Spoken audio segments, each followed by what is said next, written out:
बिस्मिल्लाहिर्रहमानिर्रहीम। स्टूडेंट्स, आप खैरियत से हैं? मैं हूं मोहम्मद मुज़म्मिल और आज हम कल ही के फैराडेज़ लॉ ऑफ इलेक्ट्रोमैग्नेटिक इंडक्शन का लेक्चर नंबर 2 देख रहे हैं। मैं थोड़ा सा रिवाइज़ भी करना चाहूँगा कि कल हमने लेंज़ लॉ के अंदर जो कुछ भी देखा था उसमें डायरेक्शन ऑफ करंट जो है वो हमें लेंज़ लॉ की मदद से फाइंड करना आसान हो जाता है। मैं एग्ज़ाम्पल के तौर पर ये चंद एक डायग्राम्स ड्रा किए हैं और सबसे पहले ऐसा कर लेते हैं कि बुक में मौजूद डायग्राम देख लेते हैं। पेज नंबर आप अच्छी तरह देख लें और इस डायग्राम में एक छोटी सी मिस्टेक है। अगर आपके पास भी ये मिस्टेक मौजूद है तो आप इन दोनों को डायरेक्शन ऑफ करंट सही तरीके से रिप्रेजेंट कर दें। एक्चुअली यहाँ पर क्लॉकवाइज दी गई है, सो अगर आपके पास भी क्लॉकवाइज है तो आप उसको एंटी क्लॉक कर दें। उसकी वजह अभी आपको पता चल जाती है। आपको मैं थोड़ा सा ये भी रिपीट करता जाऊँ कि मैंने कल आपसे कहा था कि लेंज़ लॉ जो है वो ये कहता है कि इंड्यूस्ड ईएमएफ और इंड्यूस्ड करंट कुछ इस तरह से फ़्लो करती है कि जिस वजह से ये पैदा हो रही है उसको ये अपोज करे। इंड्यूस्ड ईएमएफ और उसके नतीजे में जो इंड्यूस करंट फ़्लो करती है वो कुछ इस डायरेक्शन में फ़्लो करती है कि वो चेंज को अपोज करे। जिस वजह से वो पैदा हो रही है ना उसको अपोज करे। वो वजह भी आपको कल बताई थी कि वो चेंज इन फ्लक्स जो है ये वजह। अच्छा, अब मैं इन्हीं को दोबारा ड्रा करके दिखाता हूँ। सबसे पहले ये देख लें, यहाँ पर एक कॉइल है जिसके बहुत सारी टर्न्स यहाँ ड्रा की हैं और ये एक गैल्वानोमीटर है। इसके साथ देखें तो कोई बैटरी नहीं है।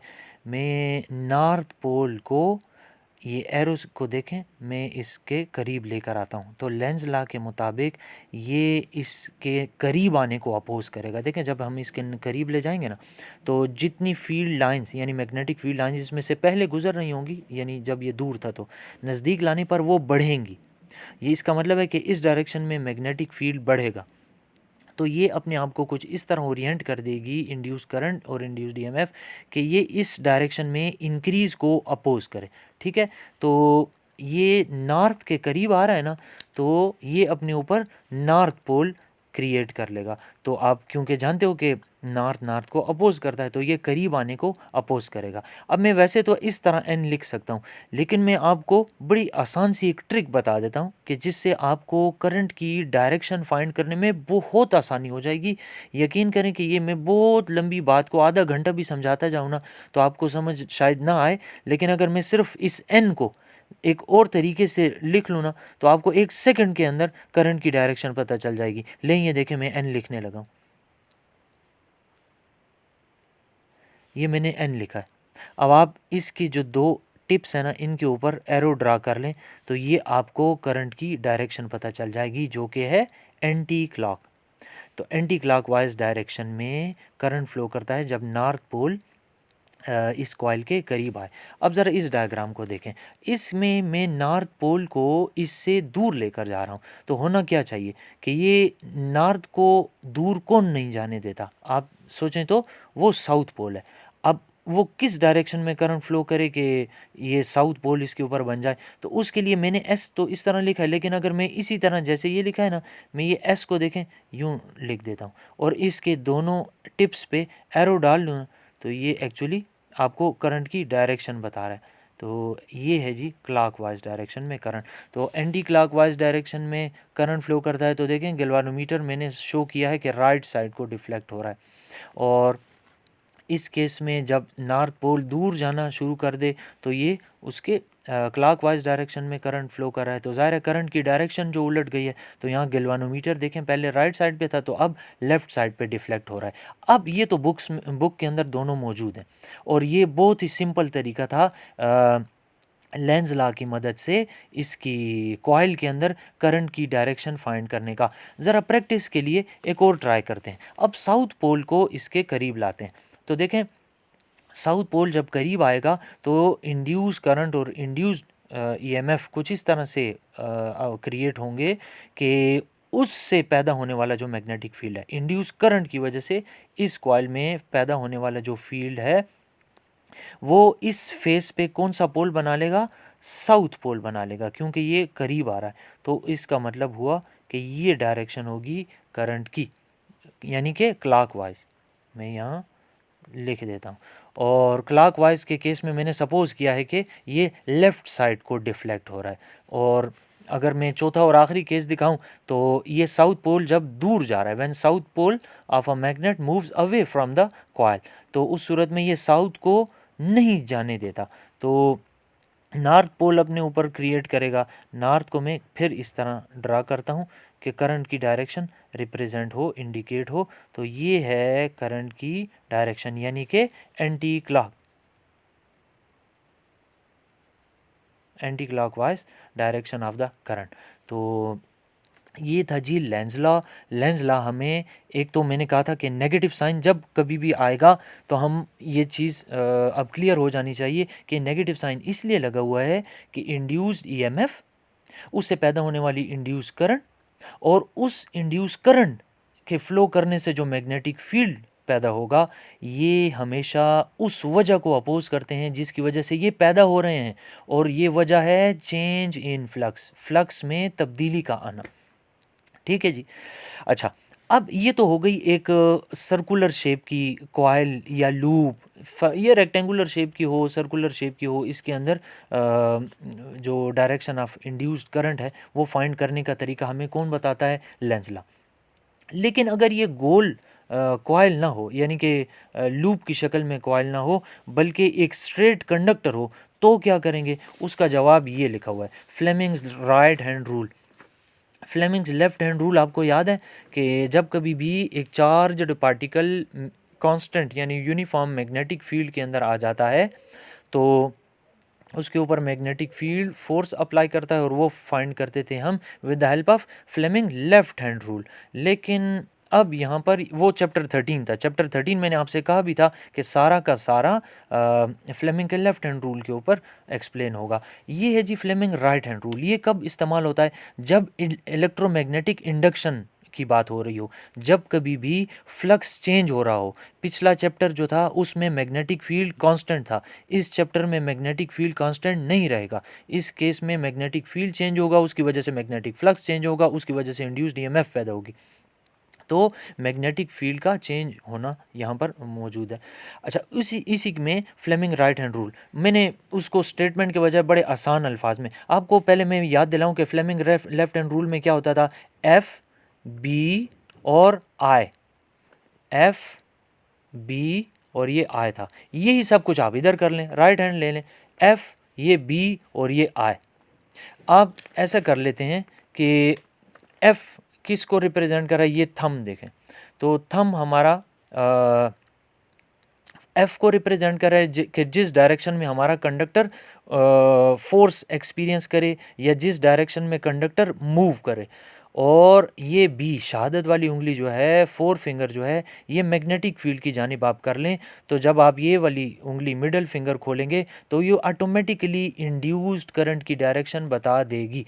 लें फिर इस बुक की अपनी इस फिगर को देखिए, इसके अंदर आप नोट करें कि ये साउथ पोल शो किया हुआ है, सॉरी नॉर्थ पोल है। ये नॉर्थ पोल से साउथ पोल की तरफ मैग्नेटिक फील्ड की डायरेक्शन है, इस तरफ। तो ये फिंगर जो है उस तरफ आपको नज़र आ रही होगी, फोर फिंगर। फिर उसके बाद इस कंडक्टर को ऊपर की तरफ मूव किया जा रहा है, तो ये थंब जो है ये कंडक्टर की डायरेक्शन ऑफ मोशन बता रहा है। ठीक है, तो ये हो गया मैग्नेटिक फील्ड, ये ऊपर की जानिब कंडक्टर की डायरेक्शन ऑफ मोशन। और जो ही हाथ की ये मिडल फिंगर खोलें तो ये इस जानिब हमें शो कर रहा है अपना इंड्यूस्ड करंट की डायरेक्शन, यानी इस डायरेक्शन से इस डायरेक्शन की तरफ इंड्यूस्ड करंट फ्लो करेगा। ये इंड्यूस्ड करंट की फाइंड करने की डायरेक्शन है। एक और प्रैक्टिस कर लेते हैं। देखें इस फिगर को देखिए, इसके अंदर मैंने मैग्नेटिक फील्ड को देखो क्रॉस के निशान से जाहिर किया है, और मुझे उम्मीद है कि आपको डॉट और क्रॉस का मतलब पता है। तो मैग्नेटिक फील्ड अंदर की तरफ है, ये एक कंडक्टर है जिसे मैंने छोड़ दिया, हाथ से छोड़ा तो ज़मीन इसके ऊपर फोर्स लगाएगी, जिसकी वजह से ये ज़मीन की तरफ यानी नीचे को गिरना शुरू कर देगा। ठीक है, तो मैग्नेटिक फील्ड जो है वो अंदर की तरफ है। ये ले मैंने मैग्नेटिक फील्ड के लिए फोर फिंगर जो है वो अंदर की तरफ पेज के कर ली, और ये कंडक्टर नीचे की तरफ मूव कर रहा है, तो ये थंब मैंने नीचे की तरफ कर लिया, और ये जो मिडल फिंगर है ये मेरी इस तरफ पॉइंट करेगी हमेशा। ये इस जानिब पॉइंट करेगी, देख लें, ठीक है। तो ये इस जानिब इंड्यूस करंट फ्लो करेगा फ्रॉम लेफ़्ट टू राइट। ये इंड्यूस करंट फाइंड करने का तरीका है F B I, F B I. याद रखना कि जिस डायरेक्शन में फोर्स लगती है उसी डायरेक्शन में फिर कंडक्टर मूव करता है। सो ये बाज़ दफ़ा एफ बी आई के बजाय, इसमें फ़ोर्स के बजाय वेलोसिटी भी इस्तेमाल होगा। ठीक हो गया। ये था जी आपका फ्लेमिंग्स राइट हैंड रूल। इस पूरे चैप्टर में आप देखेंगे कि इंड्यूस करंट की डायरेक्शन फाइंड करने के लिए हम फ्लेमिंग का राइट हैंड रूल इस्तेमाल करेंगे अगर स्ट्रेट कंडक्टर हुआ तो, और अगर कंडक्टर स्ट्रेट ना हुआ, कॉइल की शक्ल में हुआ, रेक्टेंगुलर सर्कुलर शेप की कॉइल हुई, तो उस सूरत में फिर लेंस लॉ और ये मैंने जो शॉर्टकट आपको बताया इसके ऊपर एक्सप्लेन होगा। ठीक है। ये जो Faraday's law of electromagnetic induction है उसके कुछ एक एप्लीकेशंस भी आपके बुक में गिवन है। सिस्मोमीटर उस डिवाइस को कहते हैं कि जो कि ज़लज़ले की शिद्दत फाइंड करता है। अच्छा, इसकी दो टाइप्स हैं, एक को बोलते हैं इनर्शियल सिस्मोमीटर, एक को बोलते हैं इलेक्ट्रोमैग्नेटिक सिस्मोमीटर। मुझे नहीं मालूम कि ये इस बुक वालों ने इनर्शियल सिस्मोमीटर यहाँ क्या करने के लिए दिया हुआ है, क्योंकि हमारे इस चैप्टर में जो कुछ भी होना चाहिए उसका ताल्लुक इलेक्ट्रोमैग्नेटिक इंडक्शन के साथ होना चाहिए, जो कि इस पहले वाले का बिल्कुल भी नहीं है। लेकिन मैं फिर भी आपको एक्सप्लेन कर देता हूँ कि आप लोगों ने फर्स्ट ईयर के चैप्टर 7 में wave form of simple harmonic motion के अंदर जिस तरह ग्राफ प्लाट किया था, ये बिल्कुल वही टूल है। ये एक स्प्रिंग है, ये मास है, इसके साथ एक राइटिंग टूल अटैच कर दी, और जो ही ज़लज़ला आएगा तो ये spring up and down move करेगा, और ये लेफ़्ट एंड राइट भी हो सकता है, ये डिपेंड करता है अरेंजमेंट कौन सी रखी हुई है। तो ये मैंने शो किया है जी। अगर ज़लज़ला हल्का है तो आप नोट करें, मैंने छोटी लाइंस ड्रा की हैं, बहुत इंटरमीडिएट लेवल का है तो ये, और बहुत ज़्यादा है तो सबसे बड़ी बड़ी लाइंस मैंने ड्रा कर ली हैं। तो ये इनर्शियल सिस्मोमीटर है, लॉ ऑफ इनर्शिया की बेस पर, यानी न्यूटन्स फर्स्ट लॉ की बुनियाद पर ये काम करता है, और यहाँ न्यूटन्स का कुछ लेना देना ही नहीं। एनीवे मौजूद था सो मैंने बता दिया। नेक्स्ट जो असल है ना वो ये है इलेक्ट्रोमैग्नेटिक सिस्मोमीटर। देखें ज़रा, आप इसकी अरेंजमेंट को समझने से पहले कल वाली इस मेरी इक्वेशन को फिर से वो कर लें, एक नज़र से गुजार लें। मैंने आपसे ये कहा था कल कि जो ये इंड्यूस ईएमएफ है ये डायरेक्टली डिपेंड करती है कि फ्लक्स किस रेट से चेंज हो रहा है, फ्लक्स किस रेट से चेंज हो रहा है। अगर फ्लक्स में जो चेंज आ रही है टाइम के लिहाज से वो ज़्यादा है तो ज़्यादा इंड्यूस्ड ईएमएफ पैदा होगी, और अगर ज़्यादा इंड्यूस्ड ईएमएफ पैदा होती है तो ज़्यादा इंड्यूस्ड करंट फ्लो करेगी, क्योंकि current is directly proportional to the potential difference applied. तो ज़्यादा rate of change of flux ज़्यादा इंड्यूस्ड ईएमएफ, और ज़्यादा इंड्यूस्ड ईएमएफ का मतलब है ज़्यादा करंट, और ज़्यादा करंट के फ्लो करने का मतलब होता है कि अगर कहीं गैल्वानोमीटर लगा होगा तो वो ज़्यादा डिफ्लेक्ट करेगा। अब ये समझ आ गई है तो ज़रा इस पिक्चर पे गौर करें कि यहाँ पे एक परमानेंट मैग्नेट है, ये जो है ये एक परमानेंट मैग्नेट है जिसका ये नॉर्थ पोल है, ये साउथ पोल है। नॉर्थ से साउथ की तरफ मैग्नेटिक फील्ड की लाइंस पास कर रही हैं, और यहाँ पर आप नोट करें तो दो स्प्रिंग जो हैं उनके साथ ये अटैच है, सस्पेंडेड है, लटका हुआ है। जबकि ये कॉइल है जो कि एक दफ़ा फिर से एक गैल्वानोमीटर के साथ इसके दोनों एंड्स अटैच किए हैं। जब मैग्नेटिक फील्ड लाइंस इसमें से पास करती हैं तो वो इस कॉइल का फ्लक्स बनाती हैं, और जो ही खुदा न ख्वास्ता ज़लज़ला आता है तो ये जो बॉक्स है, ये एक बॉक्स है एक्चुअली, तो इस बॉक्स के अंदर पड़े हुए जो स्प्रिंग है ये अप एंड डाउन मूव करता है। तो उसका नतीजा क्या निकलेगा कि जो लाइंस इसमें से गुजर रही थी वो कभी कम होना शुरू कर देंगी, कभी ज़्यादा होना शुरू कर देंगी, कभी कम होना शुरू कर देंगी, कभी ज़्यादा होना शुरू कर देंगी। यानी मैं ये कहना चाह रहा हूँ कि फ्लक्स चेंज होता रहेगा, जब तक ज़लज़ला है तब तक फ्लक्स चेंज होता रहेगा, जब तक फ्लक्स चेंज होता रहेगा फैराडे कहता है कि तब तक इंड्यूस्ड ईएमएफ पैदा होती रहेगी। जब तक इंड्यूस्ड ईएमएफ पैदा होती रहेगी तब तक इस कॉइल में से और इस गैल्वानोमीटर में से इंड्यूस्ड करंट फ्लो होती रहेगी, और वो करंट ज़्यादा होगी अगर तेज़ ज़लज़ला है। ज़ाहिर है तेज़ ज़लज़ला होगा तो ज़्यादा तेज़ी से फ्लक्स चेंज होगा, कम ज़लज़ला होगा तो स्लो चेंज होगा और कम डिफ्लेक्शन शो करेगा गैल्वानोमीटर। तो मुझे उम्मीद है कि आप लोगों को इलेक्ट्रोमैग्नेटिक सिस्मोमीटर का कॉन्सेप्ट क्लियर हो गया। हम चलते हैं जी अपने लास्ट बात के ऊपर। आज के दिन मैं नेक्स्ट लेक्चर के अंदर मज़ीद एक्सप्लेनेशन नए टॉपिक को शुरू करूँगा। वो है कि इंड्यूस्ड ईएमएफ की कितनी टाइप्स हैं। देखें, इंड्यूस्ड ईएमएफ पैदा करने के लिए मैंने आपसे कहा कि क्या चीज़ ज़रूरी है, चेंज इन फ्लक्स, फ्लक्स में चेंज आना। अब फ्लक्स में हम दो तरीक़ों से चेंज ला सकते हैं। एक तो ये कि आप सपोज़ कर लें, मैं आपको पहले एक रफ़ फिगर की शक्ल में समझा देता हूँ कि ये एक कॉइल है और ये गैल्वानोमीटर के साथ अटैच है और ये मैंने एक मैग्नेट रखा हुआ है। देखें, अगर मैं मैग्नेट को इसके नज़दीक ले जाता हूँ या दूर ले जाता हूँ, तो आपको मैं एक्सप्लेन ऑलरेडी कर चुका हूँ लेक्चर 1 में भी लेक्चर 2 में भी कि ये डिफ्लेक्ट होगा, इंड्यूस्ड ईएमएफ और इंड्यूस्ड करंट पैदा होगी एंड सो ऑन। लेकिन एक और तरीका भी तो है कि मैं इस कॉइल को, इस मैग्नेट को ना छेड़ूं, बल्कि इस कॉइल को उठाकर मैं इस मैग्नेट के करीब लेकर आऊं और दूर ले जाऊं, करीब लेकर आऊं, दूर लेकर जाऊं। फ्लक्स तो अब भी चेंज हो रहा है, लेकिन फ़र्क इसमें सिर्फ इतना है कि पहले वाले केस में मैग्नेट जो था वो मूव कर रहा था, हमारा कंडक्टर रेस्ट में था, हमारा कंडक्टर रेस्ट में था। मेरे इस लफ्ज़ पे गौर फरमाएं कि मैंने कहा हमारा कंडक्टर रेस्ट में था। तो जब कभी भी आपका कंडक्टर रेस्ट में हो फिर भी फ्लक्स में चेंज की वजह से इंड्यूस्ड ईएमएफ पैदा हो रही हो, तो हम उस ईएमएफ को बोलते हैं स्टैटिकली इंड्यूस्ड ईएमएफ। स्टैटिक लफ्ज़ रेस्ट से निकला है। तो स्टैटिकली इंड्यूस्ड ईएमएफ वो ईएमएफ है जिसमें कंडक्टर रेस्ट में होता है फिर भी फ्लक्स चेंज होता है, जिसका तरीका मैंने बता दिया। अच्छा, इसकी एग्जांपल क्या है, हमारे इस चैप्टर का लास्ट टॉपिक है ये ट्रांसफार्मर जो है स्टैटिकली इंड्यूस्ड ईएमएफ की एग्जांपल है। कोई पूछे तो आप इसका यही जवाब देंगे।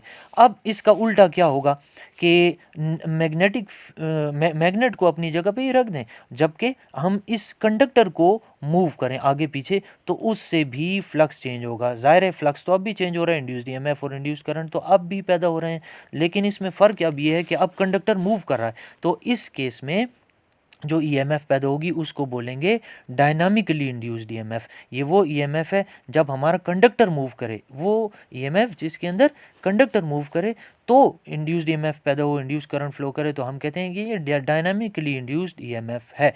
अब इसकी कौन सी एग्जांपल है, तो जनाब हमारा नेक्स्ट टॉपिक ही ये लिखा हुआ है, motional EMF and generator. Motional EMF हमारा लास्ट नेक्स्ट टॉपिक होगा और वो बेसिकली डायनामिकली इंड्यूस्ड ईएमएफ की एग्जांपल होगा। तो चलें फिर इंशाल्लाह नेक्स्ट लेक्चर में मैं बाकी की बातें एक्सप्लेन करूँगा। उम्मीद है कि आपको समझ आया होगा। अगर आपका कोई क्वेश्चन हो तो आप मुझसे कमेंट्स में भी पूछ सकते हैं, जबकि व्हाट्सएप में भी आप मुझसे रब्ता कर सकते हैं। ठीक है जी, अल्लाह हाफ़िज़।